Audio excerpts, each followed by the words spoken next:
명의신탁자 앞으로 등기 명의를 회복할 수 있다는 등의 판례 법리가 2002년경부터 여러 건의 대법원 판결을 통하여 형성되었습니다. 그런데 명의신탁 약정에 따른 등기 이전은 민법 제746조의 불법 원인급여에 해당하여 명의신탁자는 목적 부동산의 반환 청구권을 행사할 수 없고 그 반사적 효과로 명의수탁자에게 명의대로 소유권이 귀속된다는 비판이 제기되면서 관련 논쟁이 오랫동안 이어져 왔고 오늘 변론 대상 사건에서도 다툼이 되고 있습니다.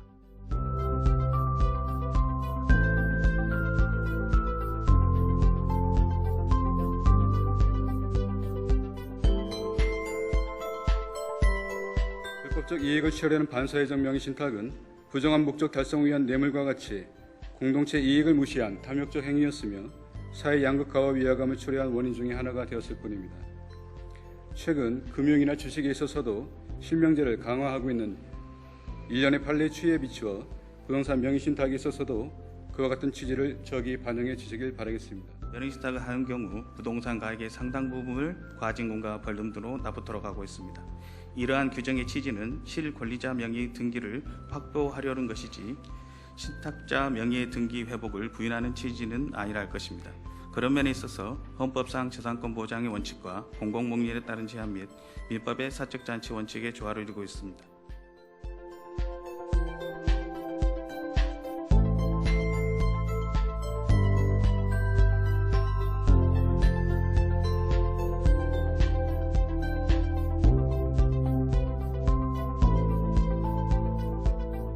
재판부와 질의응답 시간을 갖겠습니다. 주심 대법관이신 조희대 대법관님께서 먼저 질문하시겠습니다.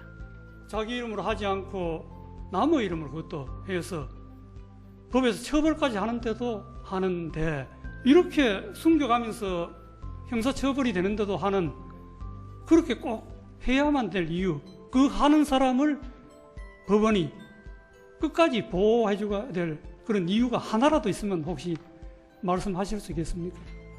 우리가 해석을 통해서 어디까지 그러한 입법자의 그 취지를 살릴 것이냐 문제인데 현재는 명의신탁 하는 것이 오히려 세금이나 또는 그런 점에서 오히려 불리한 얻는 것이 하나도 없는 그러한 것으로 되어 있기 때문에 그러한 우리 대법관님이 우려하는 그러한 것도 생각보다 적지 않은 거 현실사에서 그렇게 생각합니다.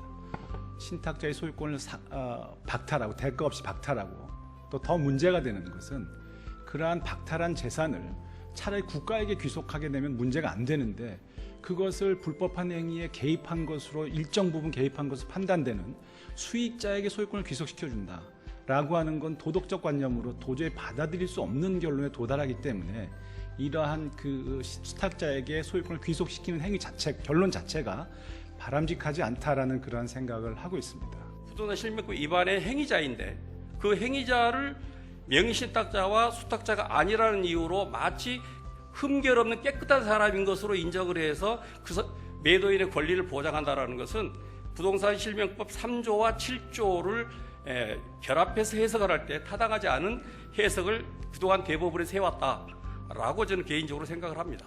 선례가 변경돼서 불법원인 급여이기 때문에 반환을 받을 수 없다라는 것이 이제 선언이 되면은 아마도 명의신탁을 하겠다는 사람은 뭔가를 하겠지 않겠습니까? 그런 만약 거래 행태가 있으면 어떻게 그러면 그걸 해석을 해야 되겠습니까?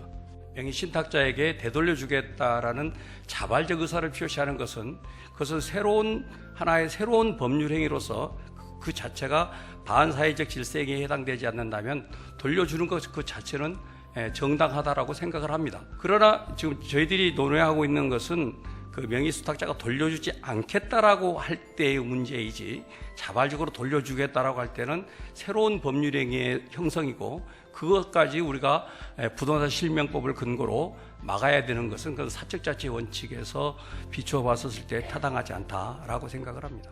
다른 사람에게 명의 신탁을 하는 경우에 그것은 그 계약이 왜 무효라고 봐야 되는 건가요? 그것은 그 명의 신탁에 관한 그 어떤 명의신탁을 금지하는 부동산 실명법 위반이라서 무효라고 봐야 되는 것인지 아니면은 농지법 위반이 문제돼서 무효라고 봐야 되는 것인지.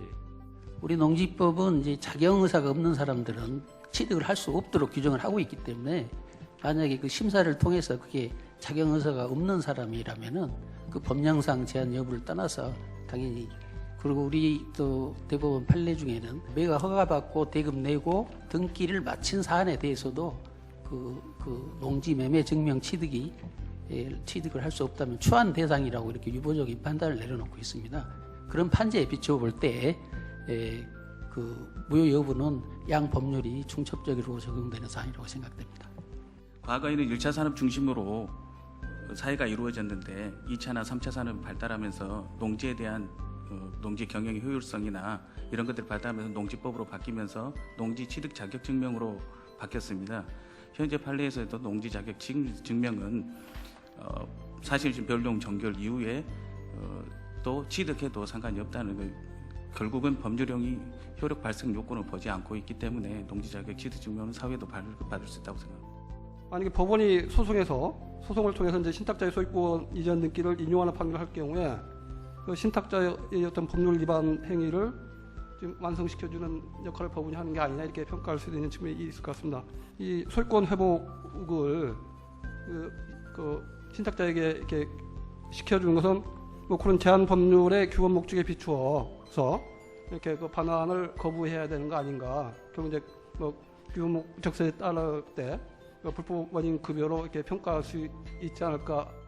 농지법상 처분명령 위반한 것이 소유권을 박탈되는 효과가 생기는 건 아니기 때문에 소유권을 유지시켜 주더라도 처분명령 위반의 지속성을 전제로 해서 이행강제금이라든가 벌금이라든가라는 걸 부과함으로써 형평성을 고려할 수 있다, 이렇게 생각을 합니다. 그리고 명의신탁자에게 체형을 가한, 그러니까 그 징역형을 가하고 있는 현재의 실명법 하에서 부동산의 소유권을 수탁자에게 넘겨준다라고 해서 현저하게 그러한 결론에 도달한다고 해서 명의신탁이 현저하게 줄 것이다라고 예단하는 데는 조금 조심스럽습니다. 정말 우리 시대의 적절한 사회 현상을 목격한 입법자가 굉장한 고민을 해서 입법적 결단을 내려서 어떤 행위를 불법으로 규정했는데, 그 법률에 담겨있는 입법자의 강력한 의지가 왜 민법 740조의 적용 국면에서는 다른 것과 비슷하게 똑같이 취급돼야 되는데 뭔가 축소해서 제대로 기능을 발휘하지 못하게 하는 그런 해석론이 아닌가, 그 전제가요. 그런 의문이 떠나지 않습니다. 그래서 저는 746조의 해석론에 관한 이런 일반적 의문에 대해서 다시 한번 좀 답변해 주시면 감사하겠습니다. 1995년도에는 제정 당시에는 그렇지 않았다고 하더라도 25년의 시험 과정을 통해서 모든 국민이 부동산 실명법 위반의 명의신탁 행위는 위법행위다라는 것에 대한 사회적 인식이 형성되어 있기 때문에 이제는 새로운 해석을 시도해야 될 그런 시점이 아닌가라는 생각을 갖게 됩니다. 부동산 실명법은 상당히 많은 제재 수단을 가지고 있다는 겁니다. 가장 강한 벌칙 규정을 두고 있고, 또 이행 강제금을 두고 있고, 과징금을 두고 있고, 이행 강제금 규정을 두고 있고, 이러한 상당한 제재 규정을 두고 있는데, 또 민사법이 올린 그러한 불법원인 급여로서 그자에게 그걸 뺀다는 것은 우리가 비례 원칙에도 반하는 그러한 과도한 제재 수단을 사용하는 것이 아닌가. 교수님 해석 같은 경우면 그 매매대금은 반환하게 되지 않냐, 이렇게 해서 이해관계의 형평을 이룰 수 있냐, 이렇게 말할 수도 있지만, 부동산이 급락 또는 뭐 급등 뭐 이렇게 되면 매도인이 그 신탁자와 수탁자 사이의 명의신탁 약정 때문에 현저한 불이익을 받을 수도 있고 현저한 이익을 받을 수도 있고 이렇게 되지 않습니까? 그 부분에 대한 형평 문제는 어떻게 생각하십니까? 명의신탁이라는 탈법적 제도를 통해서 소유권을 취득하려는 시도를 끝까지 법원이 도와준다라고 하는 결론은 바람직하지 않다라고 하는 정책적 판단이 전제가 돼야 된다라고 생각을 합니다. 그러한 하에서 다양한 해석론이 가능하지만 저는 그런 정책적 판단의 가장 합리적인 해석이 원시적 객관적 불능을 목적으로 해서 계약이 무효고, 그 무효는 적어도 불법원인 급여가 아니기 때문에 대금은 반환받을 수 있도록 하는 것이 최소한의 당사자 간의 이해관계를 조정하면서 실명법의 취지를 구현할 수 있는 거다, 이렇게 생각해서 그러한 해석론을 입론했습니다. 두 번째 쟁점에 관한 양쪽의 여지 변론과 질의응답에 앞서서 오늘 공개 변론을 앞두고 민사소송 규칙에 근거하여 각계에서 제출된 의견 내용을 간단하게 알려드리겠습니다. 먼저 법무부에서는 부동산 실명법 입법 목적은 법 제1조에 명시된 바와 같이 투기, 탈세, 탈법행위 등 반사회적 행위를 방지하고 부동산 거래의 정상화와 부동산 가격의 안정을 도모하는 것이고, 조세포탈, 강제집행 면탈, 법령상 제한의 회피를 목적으로 하지 않는 종중, 배우자 및 종교단체 명의 신탁에 대해서는 적용 배제의 특례 규정을 두었다고 설명하였습니다. 대한변호사협회에서는 부동산 실명법의 금지 규정은 민법 제103조의 특별 규정으로 명의신탁은 반사회질서의 법률 행위로서 불법 원인 급여에 해당하고 실명법 시행 이후 약 24년이 경과함으로써 제도가 정착되었으므로 적어도 부동산 투기나 탈법 수단으로 이루어진 명의신탁의 경우 신탁자는 그 반환을 청구할 수 없다고 보아야 하므로 판례 변경에 찬성한다는 입장을 제출하였습니다. 농림축산식품부에서는 헌법상 경자유전 원칙에 따라 농지법은 농지의 소유 자격을 농업인 등으로 제한하고 그 위반에 대해서는 농지 처분 명령과 이행강제금의 제재를 가하는데 연평균 약 1,400여 건의 처분 명령, 500건의 이행강제금이 부과되고 있다고 합니다. 이번에 순서 바꾸어서 원고 측 소송 대리인께서 먼저 변론해 주시겠습니까?